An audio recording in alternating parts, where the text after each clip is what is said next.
in a moment of dealing with stuff going on around you, to try to be present in that moment is a little tough. Having a safe place, I think, is essential. For instance, now what I do in my office, I tell them, whoever works for me, or whoever comes in to observe me, I always tell them that, you know, when I'm here with somebody, I'm present with that person. Everything else kind of fades away. I love what I do. I'm present with it. It's a passion. This is my life's purpose. I know what it is. It's taken me a while to get there. It continues to change. I'm allowing it to change. But at the same time, I'm forgiving to myself, going, okay, it's okay. I'm going through process of learning something again, but this is my safe place. I'm very focused. It's cool. I'm at peace.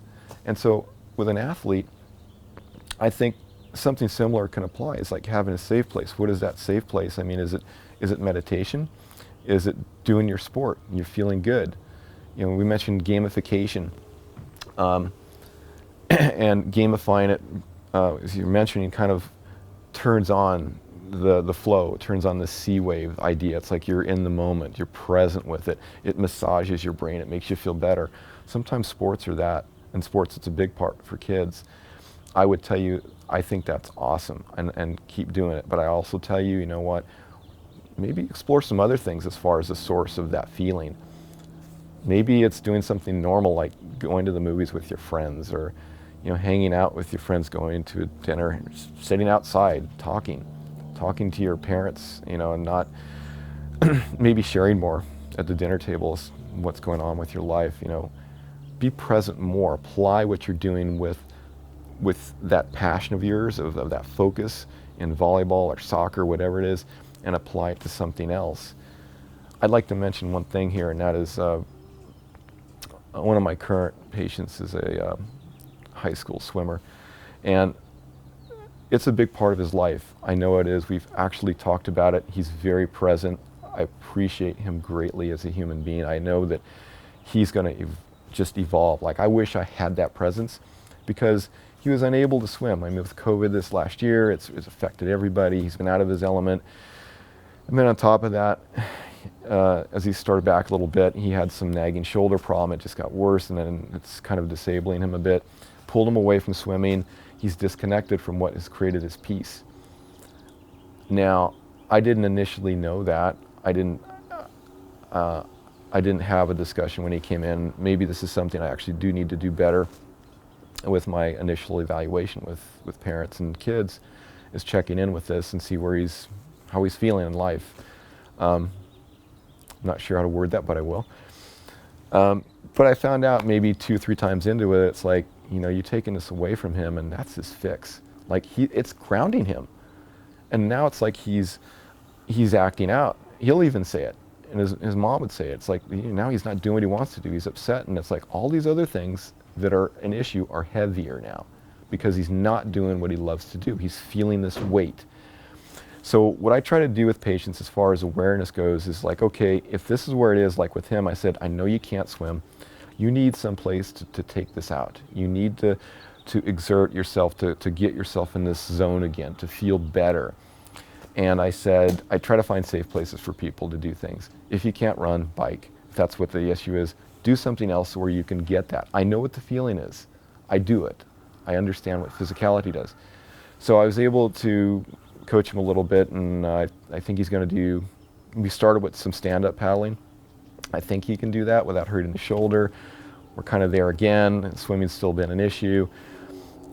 I think that would be a good outlet for him to at least kind of be out there. And the funny thing is, I wasn't thinking this at the time, but if we want to reference one thing, and that's the Stephen Kotler book, The Rise of Superman. All right, right. So he had this was it Lyme's disease, right? And so he couldn't move, and his friends got him on the ocean on a surfboard. He surfed before, and they took him out to Santa Monica Beach. It's just placid, all right? You just get him out there floating. He can't use his body well, but now you're in this environment that's unstable, right? And all of a sudden, it's like something activated. It turned on, whether it's physical or it's like, you know, hey, you know, you got to do something. You're on this board and you're floating around in this water.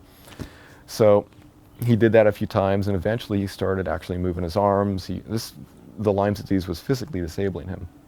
And so you can read the book or watch his interviews to get more information on it. But it's motivational. I would recommend watching it. It's a good way of kind of segueing into this thing.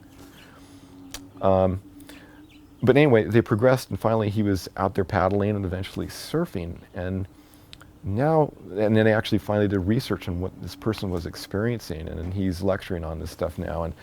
And so being out on that stand-up paddleboard for this kid, it's like, if he can do that, I think that's going to help him. Yeah, you're tapping into that neurochemistry. When you're used to swimming for an hour with no problem, and all of a sudden you can't do more than 20 minutes, you're not getting it.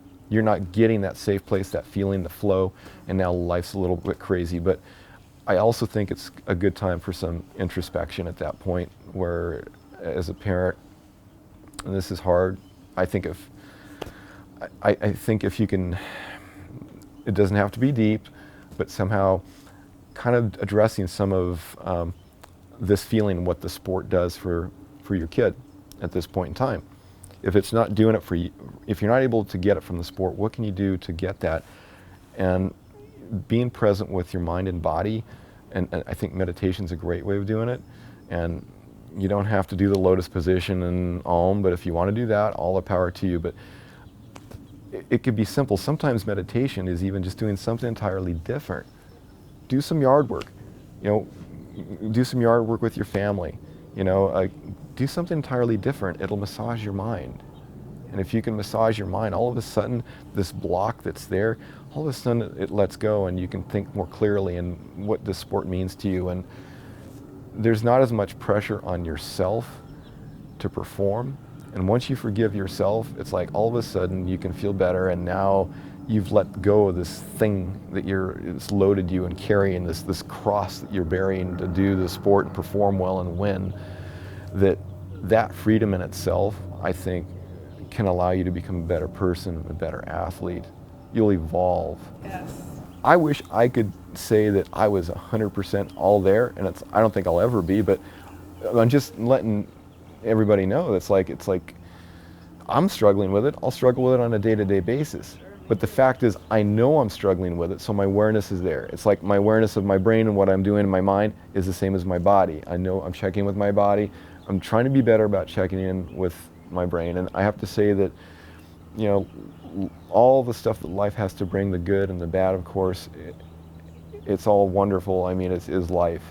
And it's hard at times, and it's hard to be so present. And I'm much more forgiving in myself at that point now about it, and trying to learn how I am and being at peace, because we're not going to be here too long.